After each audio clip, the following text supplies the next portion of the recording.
Let's start with the first of our three models for the mediation process. Now, this particular model is one that I developed after lots of trying, and I've got it down to a system that really works quite well for a specific range of cases. What makes this model different is that it is substantially shorter than the other two models. I'm typically able to resolve around 80, maybe even 85% of all cases that I apply this model to within a single 2-hour session. We sometimes do go up to a second 2-hour session, so between 2 and 4 hours in total. And I apply this model for around 75 to 80% of all of the cases that I mediate in my practice. Now, the reason I'm able to do that is because I've set up my website and my marketing message in such a way that the cases are already filtered, and I have a pretty good idea of what I'm dealing with by the time that we get to the mediation. Okay, so let's jump right in. Now, I'm going to start with a joint session where I'm sitting with both of the parties, and I'm going to start by asking them to give opening statements. What is an opening statement? Let me explain it to you the way that I explained it to the parties. I'm going to ask each of you to please give an opening statement as we start with the mediation. So I'm going to ask both of you 2 questions. First question is, what do you see as the particular issues that need to be resolved?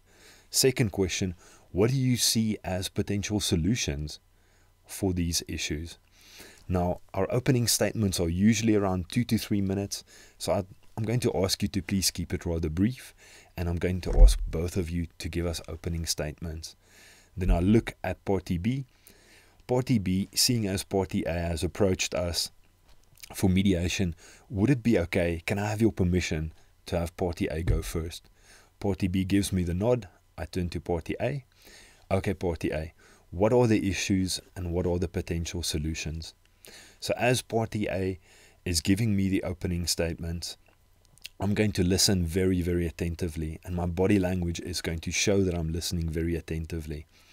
Now, I may sit with a notepad taking notes. If I do take notes, I'm going to keep them very, very brief. I don't want to give Party A or Party B the impression that I'm not really listening to what they're saying. So if I do take notes, I'm going to use a single word for every issue that they bring up. And I'm going to respond with my body language to show that I'm listening. I'm going to lean in a little bit. I'm going to make clear eye contact, and I'm going to nod my head. What I'm doing in this process is I'm going to start normalizing even while they're busy with the very, very first step. So I'm going to say, okay, and I'm going to continue listening, and I can make short interjections in normalization without interrupting the party that's giving the opening statements. At the end of Party A's opening statements, I'm going to summarize what they've given back to me. Thank you very much, Party A. Okay, so let me understand you correctly.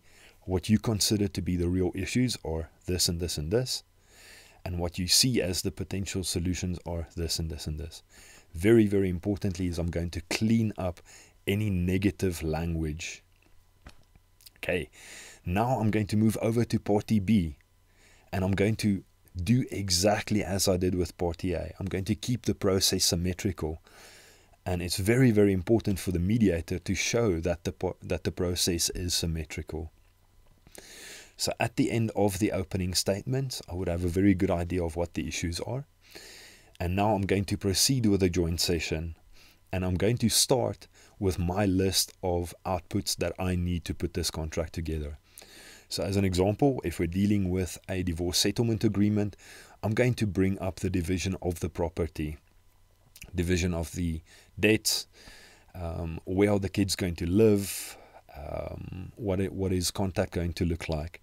And I'm going to bounce these topics between the two parties, and I'm going to spend, very, very importantly, I'm going to spend 50% of my time and attention on each of the two parties in total. Now, we may get to certain points in the mediation where we really do get stuck. I'm going to use all of my different tools, and I may or may not go into a caucus. Okay. Before I get to the caucus, it's very important that the parties vent. And the venting is going to start in the opening statements. Venting is when a person lets go, where they express all of this pent-up negative emotions that got them into this position in the first place. It's very important that the parties do vent. This is an area where a lot of mediators do drop the ball, because what we need for the parties is to progress past these negative emotions in order to get to a space where they can really think laterally. Because the parties are going to give me the solutions, I'm going to help them put it together, but they need to give the solutions. And as long as they are in this very bad negative emotional space, they're not going to be able to proceed. So if we do go into a caucus, I will have the opportunity of asking the parties, and I'm only in a caucus with one party at a time, I'm going to ask them in private, okay, please be frank with me. Please tell me what's really going on. What do you think is a good angle to approach this problem? And I'm going to do some digging on the problem itself, because chances are they're probably not stating everything in the joint session. And I'm going to go further into venting. And I'm going to allow the parties to get it out of the way. We may need to come back to venting a couple of times. And that's completely okay. From the caucuses, we're going to go back into joint sessions. We're going to tackle these issues again. We may go into caucuses again. That's completely okay. Now, very important is reality checking and batna, watna. These particular tools may make it possible for the mediator or for either of the two parties to lose face in front of the other party. So I'm probably going to use these two tools only in caucuses. Once we've worked through all of the issues, and remember I've been sitting here writing or drafting my handwritten agreement each and every time I get a mutual agreement from each of the two parties. Once we're at the end of the process and we've completely penned down all of the common interests, okay, so I'm going to go into more detail later on regarding common interests, but what I want you to bear in mind at this stage is that we are going to get most of our successes by focusing on the common interests. Common interests are interests that both of the parties share.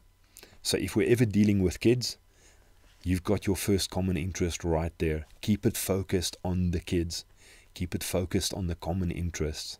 The common interests are going to help us to get the solutions that we want. Once I've got the resolution, once I've got the handwritten agreement and I've completed it, I'm going to ask both of the two parties to give me feedback on the points. And I'm going to tell them, okay, so I'm going to wrap this up. I'm going to read through what we've agreed on. And I want you to confirm for me that you are in complete agreement. And then I'm going to read through the handwritten agreement. And at the end of it, I'm going to ask them to sign. If they don't want to sign at the time, that's completely okay. We'll deal with what happens in that situation in one of the later on modules. Okay. So before I close off this slide, I'm going to use mutualizing and reframing both in the caucus and out of it. But very important, restrict your reality checking and your best alternative to a negotiated agreement, batna, watna, specifically only to the caucus itself.